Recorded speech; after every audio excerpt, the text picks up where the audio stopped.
Here, laat die woorde van my mond en die oordenking van my hart welbehaaglik wees voor die aangesig, o Here, my rots en my verlosser. Gemeente, genade, barmhartigheid en vrede word aan die geskenk van God ons Vader en van die Here Jesus Christus deur die kragtige werk van sy Gees. Vader, terwyl die woord vanmôre ook so voor ons oop is, kom vra ek vanmôre dat terwyl u die outeur is van u woord, dat u elke woord vanmôre sal neem, reeds met die lees van u woord, dat u ons harte in besit sal neem. Ag Here, en dat u vanmôre ook toegang sal vind in elke hart, dat die saad daar gesaai sal word, sodat dit vrug sal dra. Ons verklaar vanmôre ons afhanklikheid van u. U woord wat sê, sonder my kan julle niks doen nie. Ons besef dit ook met die woord wat vanmôre moet uitgaan. Here, selfs ek wat die woord moet bring, dat u vir my genade sal gee, maar dat die saad sal ontkiem en dat dit vrug sal dra vanmôre. En oral in die land vanmôre waar u woord in waarheid gepredik sal word, dat u seën daarop sal rus en dat u koninkryk uitgebrei sal word. Dankie vir hierdie gemeente, Vader. Dankie vir al die aktiwiteite en wat hulle beteken in hierdie omgewing. Dankie ook vir die uitreik na die kinderhuise. Ek wil kom bid dat dit sal groei, want die woord sê, reine en onbesmette godsdienst voor God en Vader is dit om wese en wederwese en verdrukking te besoek, om wese te besoek. En Here, dankie vir so 'n woord vir hierdie gemeente. Ek wil bid dat dit sal groei, maar ook die ander aktiwiteite. Ek wil kom bid vir Dominee, waar hy seker die laaste paar dae rus, dat hy hom heeltemal sal hernie met u krag, en dat hierdie gemeente weer van krag tot krag sal gaan, en dat hy ook vir hom en sy vroutjie en sy familie sal seën. Hy het ook die afgelope tyd verjaar, en daarom bid ons ook, Here, vir die tyd wat u op aarde vir hom bepaal het, dat u doel ook met hom in sy lewe sal bereik. Ook vir elkeen, ons het na die verjaardag vanmôre geluister, kom bid ons ook, Here, u seën en u doel met elke lewe af. Kom bid ons dit, en ons vra dit in die naam van Jesus Christus alleen. Waar ons nou in die woord gaan verdiep, kom seën ons asseblief en help ons ook met die uitleg daarvan. Amen. Goed, ons gaan dan Efesiërs 6 van vers 1 tot 20 saam lees. Kom ons kyk wat sê die Here vir ons. Van vers 10 tot 20. Eindelik, my broeders, word kragtig in die Here in die krag van sy sterkte. Trek die volle wapenrusting van God aan, sodat julle staande kan bly teen die liste van die duiwel. Want ons worstel stryd nie teen vlees en bloed nie, maar teen die owerhede, teen die magte, teen die wêreldheersers van die duisternis van hierdie eeu, teen die bose geeste in die lig. Daarom, neem die volle wapenrusting van God op, sodat julle weerstand kan bied in die dag van onheil, en nadat julle alles volbring het, staande kan bly. Staan dan vas, julle lendene, met die waarheid omgord, met die borswapen van geregtigheid aan, en as skoene aan julle voete, die bereidheid vir die evangelie van vrede. Behalwe dit alles, neem die skild van die geloof op, waarmee julle al die vurige pyle van die bose sal kan uitblus, en neem aan die helm van verlossing en die swaard van die Gees, dit is die woord van God, terwyl julle met alle gebed en smeking by elke geleentheid bid in die Gees, en juis daartoe waak met alle volharding en smeking vir al die heiliges, en vir my, sodat 'n woord my gegee mag word, as ek my mond oopmaak, om met vrymoedigheid die verborgenheid van die evangelie bekend te maak, waarvoor ek gesand is in kettings, sodat ek daarin vrymoediglik mag spreek, soos ek moet spreek. Net tot sover die lees van sy woord. Nou vriende, die tema vir môre, bid of vergaan. Bid of vergaan. En die teksvers van oordenking daar in Efesiërs 6 vers 10 tot 20, maar daai versie wat sê, terwyl julle met alle gebed, vers 18, en smeking by elke geleentheid bid in die Gees, en juis daartoe waak met alle volharding en smeking vir al die heiliges. Nou ons het sopas die reeks afgehandel oor die Onse Vader, waarin die Here vir ons wonderlik geseën het, 'n wonderlike genadige voorreg om 'n Vader in die hemel te hê, jou Vader en my Vader. En daarom sê ons Vader, 'n familie wat hom aanroep, 'n familie wat hy bymekaar gemaak het deur sy genade en uitverkiesende genade, ons aangeneem het as sy kinders, deur wie ons roep, Abba Vader. Wat 'n voorreg. Tergelykertyd het ons ook geleer die heilige God, skepper van hemel en aarde, wat sy koninkryk stig, en wie se wil geskied soos in die hemel, so ook op die aarde. En ook sy doel met ons lewens bereik, dat sy hemelse wil ook deur ons lewe reflekteer. Ons Vader wat sorg, wat voorsien, wat uitkoms gee, 'n verantwoordelike Vader.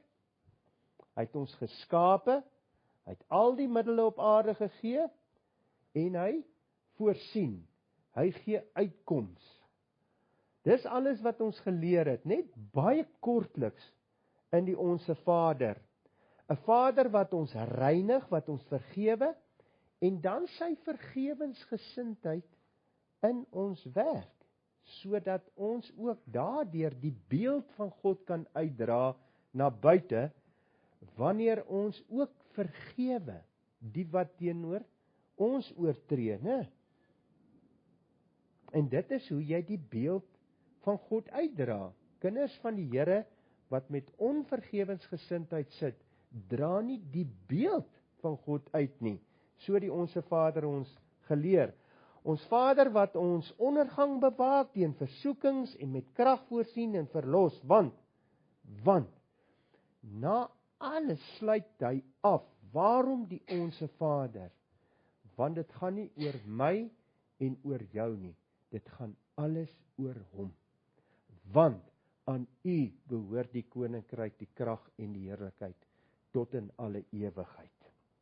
Nou ten spyte daarvan dat hy die Onse Vader ken, die inhoud daarvan, dit wat die Here bedoel het met die Onse Vader toe hy dit deurgegee het vir sy apostels, ten spyte daarvan, die raamwerk wat hy vir ons gegee het, sodat ons binne die wil van God kan bid, ten spyte daarvan, mag ek dalk 'n kragtelose lewe lei. Nog steeds val vir die versoekings wat op my pad gebring word. En dit is hoe die duiwel my elimineer om kragtig te kan bydra in sy koninkryk. Ten spyte daarvan dat ek die Onse Vader ken en die inhoud daarvan, is ek nie 'n getuie vir Christus soos wat ek dit moet wees nie. Inteendeel, ek deel nie my geloof daar buitekant, soos wat die Here mense op my pad stuur nie. En ek wil dit net duidelik sê, ek wil nie vanmôre die duiwelse deel hier vanmôre agter hierdie podium speel om u aan te kla nie, maar mag die Heilige Gees dit gebruik en u oortuig om u te bring op die punt waar u aan hom oorgee. Ek deel nie my geloof met ander daar buite soos wat die Here hulle op my pad stuur nie. My lewe beeld nie Christus uit nie. Inteendeel, ten spyte daarvan dat ek die Onse Vader ken in die inhoud, bly ek 'n biddelose figuur. Dit mag dalk vanmôre wees. En dank die Here vir figure in hierdie gemeente wat bid. Ek is nog steeds vasgevang in myself, my eie koninkrykie, my eie wêreldjie. Alles gaan oor my. Amper soos 'n kind wat nog onvolwasse is. Alles gaan oor hom. My broer help hom so 'n klein seentjie groot te maak. En nou die dag is ons in die restaurant en hy sê vir hom, gaan vra of hulle nie vir jou sweeties wil gee nie, hierdie suiklekkertjies wat hulle in die restaurant gee. Nee, oupa moet. En eventueel gaan vra hulle. En ek kry nou 2 lekkertjies en my broer kry 2 lekkertjies en hy kry 2 lekkertjies en dus hy bitter ongelukkig omdat hy nie al die lekkertjies kry nie. Hy wil al die lekkertjies kry. Vriende, so gaan dit in ons lewe. Ons bereik nie daai volwassenheid. Al die lekkertjies na my, dis my wêreld. God is iemand op wie se knoppie ek kan druk vir noodgevalle en nie vir daai wonderlike verhouding, daai rus, daai blydskap, daai vrede wat ek elke dag moet ervaar in my lewe. Ten spyte van omstandighede. 'n lewe waar ek in sy koninkryk betrokke is, waar dit nie oor my gaan nie. Waar ek in diens van God is en God nie in my diens is nie, maar ek in sy diens betrokke is. Kom ons kyk vandag of ons nie na so 'n wonderlike lewe kan beweeg nie, 'n verhouding met God waar alles vir my gaan oor Jesus Christus en nie myself nie. En dat ons ook aan die einde van hierdie diens, dat sy Gees ook biddelike figure kan vind. Nou in Efesiërs 6 vers 18 staan daar geskrywe, en ek wil hê jy moet mooi let, dat hoe beskryf Paulus hierdie gebed? Hy sê, terwyl julle met alle gebed en smeking by elke geleentheid bid in die Gees. Ek breek dit nou so bietjie op, né? En juis daartoe waak met alle volharding en smeking vir al die heiliges. Let op al die dringende woorde, die termes. Vriende, hierdie termes wat Paulus gebruik, dit moet daardie drang in my skep, om in die eerste plek te bid, in die tweede plek te bid, en in die derde plek te bid, al my energie aan gebed wy. Let op die sterk uitdrukkings, met alle gebed, by elke geleentheid, met alle volharding. Let op die opeenhoping van sterk woorde wat hy hier gebruik. Gebed, smeking, volharding, sterk uitdrukkings. En dan sê hy, en juis daartoe waak. Anders gestel, om daartoe slaaploos te wees. Om slaaploos te wees in die gebed. Dit is wat dit beteken, om te waak in die gebed. Om slaaploos te wees in die gebed. Ek wonder, hoeveel van ons het al deur gebid tot op die drempel van seën. En toe verslap ons. Ons het nie daartoe gewaak nie. Ons was nie slaaploos in die gebed gewees nie. Ek onthou in die weermag het 'n ou nou altyd wagte uitgesit vir sekere periodes van die nag. En dan moes daai wagter, hy moes waak. Dit was 'n baie erge oortreding as die wag aan die slaap geraak het. En hoe kan 'n wag nie byvoorbeeld deurentyd waak en miskien daai laaste 5 minute aan die slaap raak nie, en wat gebeur? En die vyand kom in. En dit is wat Paulus hier probeer sê, om te waak in die gebed, om slaaploos in hierdie gebed te wees, om deur te bid. Daarom gedurende, volhardende, slaaplose, oorwinnende gebed is nodig. Vriende, hoekom gebruik Paulus hierdie woorde, hierdie erns? Hoekom plaas hy soveel nadruk op gebed? En nou gaan ons na 3 punte kyk. In die eerste plek, omdat daar 'n duiwel is, wat rondloop soos 'n brullende leeu, en kyk wie hy kan verslind. Hy rus nie, hy het geen leier op sy kop nie, en hy doen alles in sy vermoë om jou ondergang te bewerk. En as jy verslap, gaan jy in sy struik val, as jy nie daartoe waak in die gebed nie. Dis al wat jou ondergang gaan keer, is gebed. Vriende, hy wil jou elimineer. Die duiwel is daartoe uit om jou ondergang te bewaak, om jou vrou en jou familie te vernietig, om die gemeente te vernietig. Hy wil jou elimineer in sy koninkryk. Hy's daarop uit. En daarom sê vers 12, want ons worstelstryd is nie teen vlees en bloed nie, maar teen die owerhede, teen die magte, teen die wêreldheersers van die duisternis van hierdie eeu, teen die bose geeste in die lig, 'n mensemoordenaar van die begin af.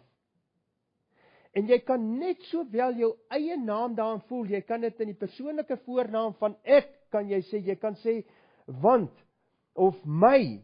my worstelstryd is nie teen vlees en bloed nie, maar teen die owerhede. So in die eerste plek, waarom plaas Paulus nadruk op gebed? Omdat daar 'n duiwel is, en 'n weermag wat hy het, wat gefokus is op jou, om jou te vernietig, om jou ondergang te bewerk, en nie net jou ondergang nie, die om jou, by jou werk, oral, is hy daar toegespits, om jou te vernietig, en jou ondergang te bewerk.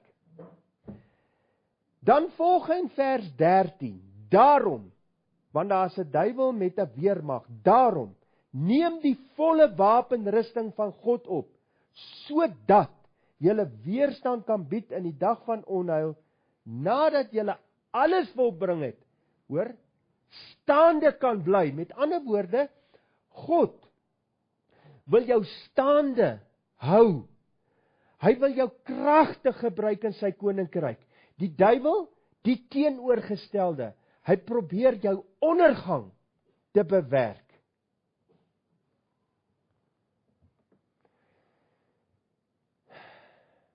Paulus sê dat julle daartoe moet waak en dat julle moet bid. Dan volg daar 'n lys van wapenrusting. Die gordel van waarheid wat jy moet aan hê, die borswapen van geregtigheid, die evangelie wat jy moet uitdra, die skild van geloof, die helm van verlossing, die swaard van die Gees. Dan bring Paulus, nadat hy die wapenrusting vir ons deurgee, dan bring hy dit na 'n klimaks by vers 18. Voeg nou by alles, by die hele wapenrusting, voeg nou by die gebed. Wat sê vers 18? Terwyl, ek noem vir jou die wapenrusting, maar dan die woord terwyl, julle met alle gebed en smeking by elke geleentheid bid in die Gees, en daartoe waak met alle volharding en smeking vir al die heiliges. Gedurende, volhardende, onvermoeide, slaaplose gebed in die Heilige Gees, onder sy leiding totaal oorgegewe aan God, want dis wat dit beteken. Dit is wat hy byvoeg by die wapenrusting wat hy vir jou gee. As jy die wapenrusting nie afrond met gebed nie, is alles te vergeefs. Gebed is om jou afhanklikheid totaal aan God te verklaar. Vers 10. En dit is hoe hierdie hele wapenrusting begin. Word kragtig in die Here en in die krag van sy sterkte. Hoe word ek kragtig in die Here en in die krag van sy sterkte? Deur gebed, om my totaal oor te gee aan hom. En dan sluit hy af weer. Hy sluit af terwyl jy met alle gebed en smeking, met volharding natuurlik, daartoe waak. So in die eerste plek sien ons, jy moet duidelik weet, dat die Bybel sê, jy het 'n worstelstryd teen die duiwel en sy magte, wat jou ondergang wil bewerk, en daarom moet jy bid. In die tweede plek, vriende, gebed is die aangewese weg waarlangs ons dinge moet verkry. Die gebed, die gebrek aan ons ondervinding in ons lewe en in ons werk is vir verwaarlosing van gebed. Jakobus 4 vers 2 sê die volgende, verskoon. Julle het nie, omdat julle nie bid nie.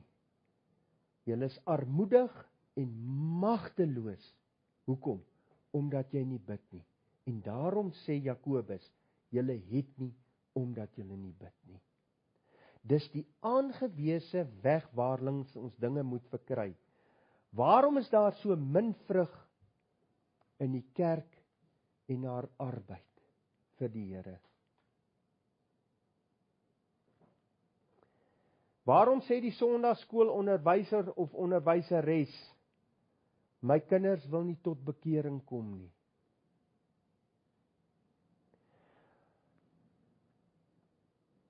Waarom verval die kerk in ongeloof? En dit gaan al so ver waar die opstanding betwyfel word. En al hierdie dinge wat die kerk binne sluit. Die dwalings wat daar is. Ek hoef dit nie uiteen te sit vanmôre nie. Die wêreldgesindheid. Dat daar nie meer onderskei kan word tussen die kinders van die Here en die kinders van die wêreld nie. Die antwoord is verwaarlosing van gebed. Julle het nie, omdat julle nie bid nie. Dit is God se aangewese weg waarlangs ons dinge moet verkry. Kom ons kyk na die derde punt. Hoekom het ons hierdie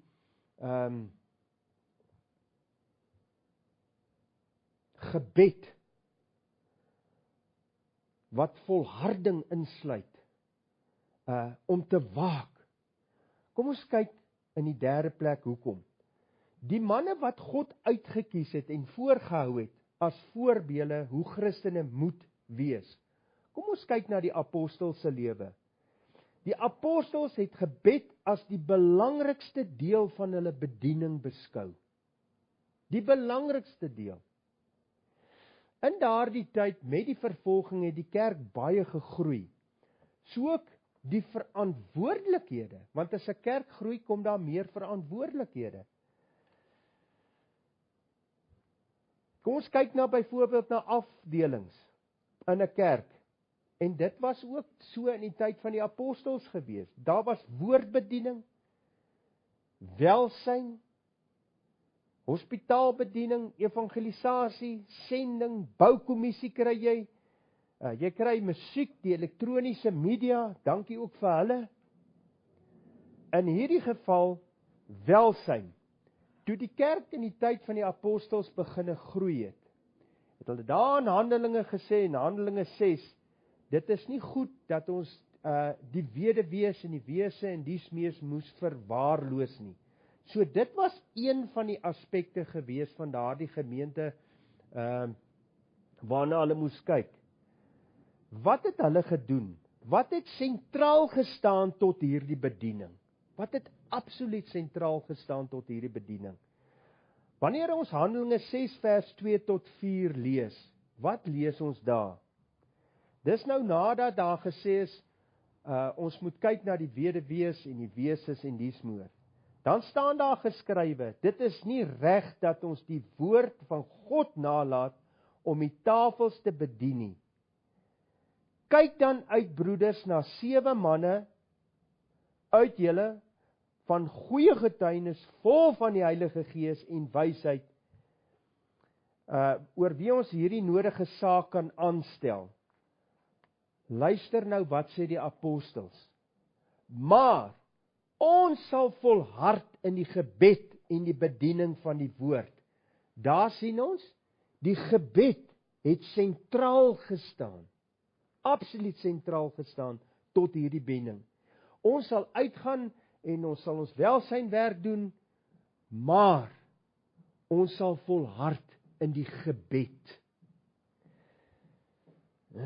Gebed het sentraal gestaan, was die belangrikste aspek van hulle bediening gewees. En dis hoe jy dinge verkry. Gebed, hoe jy jou onderwerp aan hom vir leiding en jou afhanklikheid van hom verklaar vir elke afdeling in hierdie gemeente. En dit is hoe hierdie gemeente gaan groei van krag tot krag. Broer, ek wil dit hier vandag vir julle verklaar. Ons kan hard en ywerig werk, elkeen kan doen wat hy moet doen in hierdie gemeente, en dit is prysenswaardig. Maar as julle dit nie gaan afrond met gebed, gaan dit niks help nie. Waar jy jouself afhanklik van God verklaar en vir sy leiding, en dat die Here in harte sal werk nie. Dit gaan niks help nie, dit moet afgerond word met gebed, net soos wat die apostels hier gemaak het. Gaan uit na die weduwees, gaan uit na die wese, maar ons sal volhard in die gebed. Dit moet sentraal staan in 'n gemeente. Paulus, as ons net kyk na sy briewe aan die gemeentes, het dit duidelik geblyk dat hy baie tyd en energie aan gebed gewy het. Kom ons lees Romeine 1 vers 8 en 9. Want God, wat ek in my gees dien, in die evangelie van sy seun, is my getuie hoe ek onophoudelik aan julle dink. Luister nou wat sê vers 10. En altyd in my gebede smeek. Hy sê nooit net bid nie. In my gebed smeek by God. Of ek tog nou eintlik 'n goeie geleentheid sou vind om na julle te kom. Kom ons kyk wat sê hy vir die Efesiërs gemeente. Efesiërs 1 vers 16. As ek aan julle in my gebede dink. Kom ons kyk wat sê hy vir die Kolossense. Kolossense 1 vers 9. Om vir julle te bid en te vra dat julle vervul mag word om vir julle te bid. 1 Tessalonisense 3 vers 10. Terwyl ek nag en dag baie ernstig bid.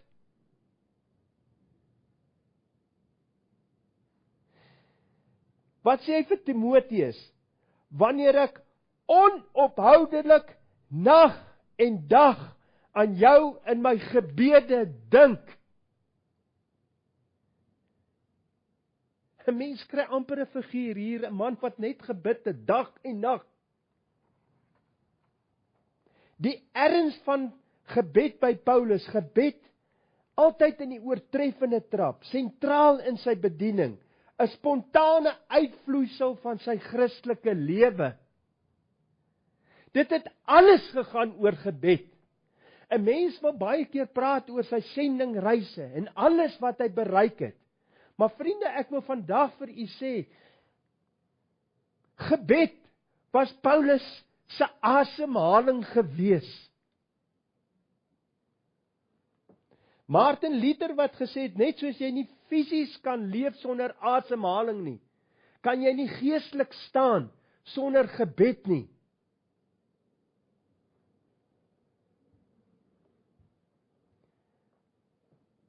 Sou Paulus sonder 'n gebedslewe 14 van die Nuwe Testamentiese boeke kon geskryf het. Kom ons sê Paulus het nie gebid nie. Sou hy 16.000 kilometer kon afgelê het in sy sendingreise. kan jy sien hoe hy staande gebly, bid of vergaan. Sou aan die einde van sy lewe, sonder 'n gebedslewe, waar hy ernstig gebid het, kon gesê het vir Timoteus, ek het die goeie stryd gestry, ek het die wedloop volëindig, ek het die geloof behou.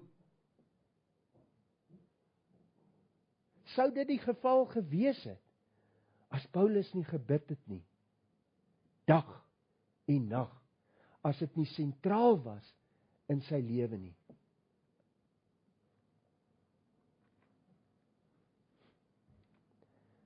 Terwyl julle met alle gebed, nou kom hy na ons toe, en vriende, Paulus sal nie verander preek terwyl hy self verwerklik is nie. Hy sal nie verander preek en sê wat om te doen, as hy dit self nie gedoen het, en dit sy ondervinding was in die lewe nie. Nou kom hy vanmôre na my en na jou toe, en ek vra vanmôre, moenie hierdie boodskap vanmôre vir die een langs jou aangee nie.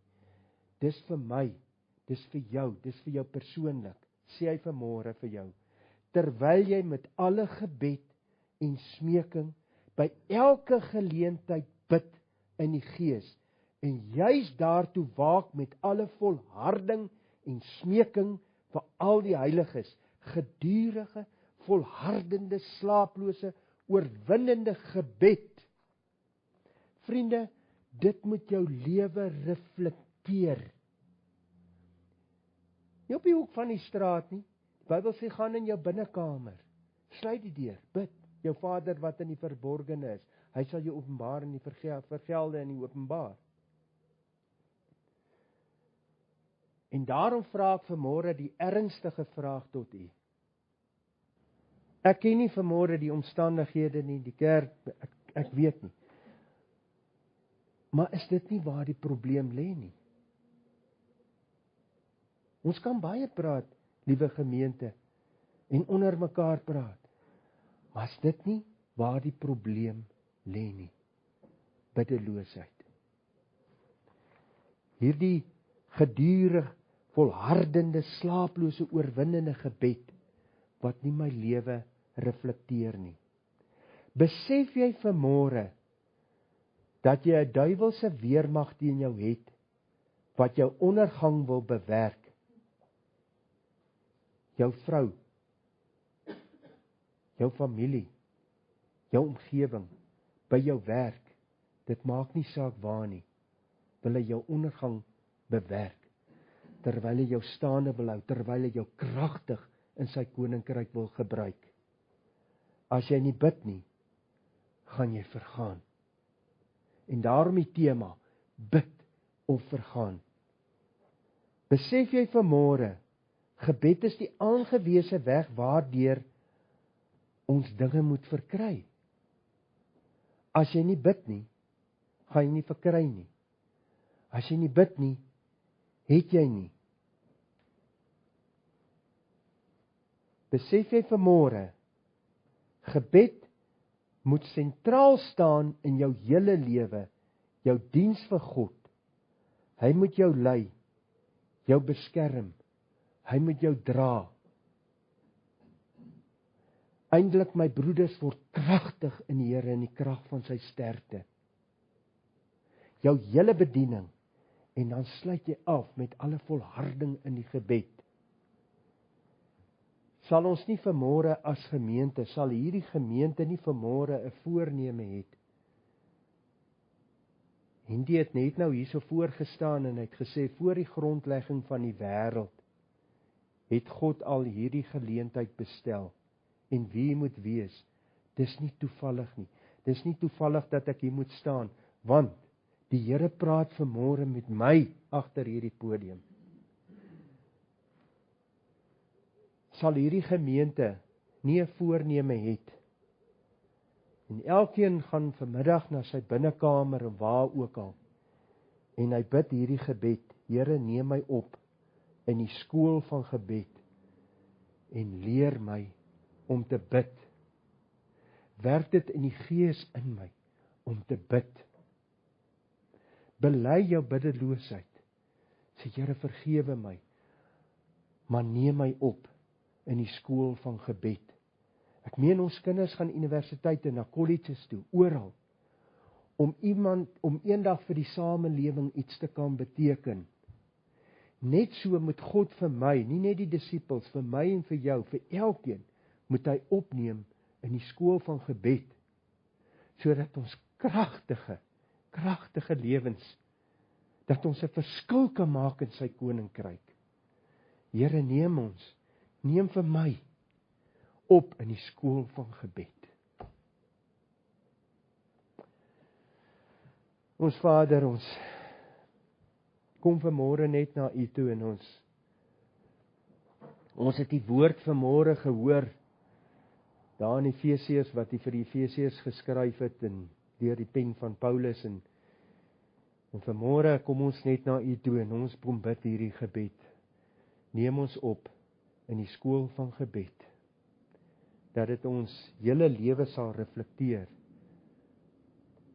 Gebed, volhardende gebed, onvermoeide gebed, slaaploos daarin te wees, om te waak. En ek is die eerste een wat ook vanmôre kom aanklop by U en sê, Here, hier is ek, help my om te bid, help elkeen vanmôre hierso om te bid. In Jesus naam, amen.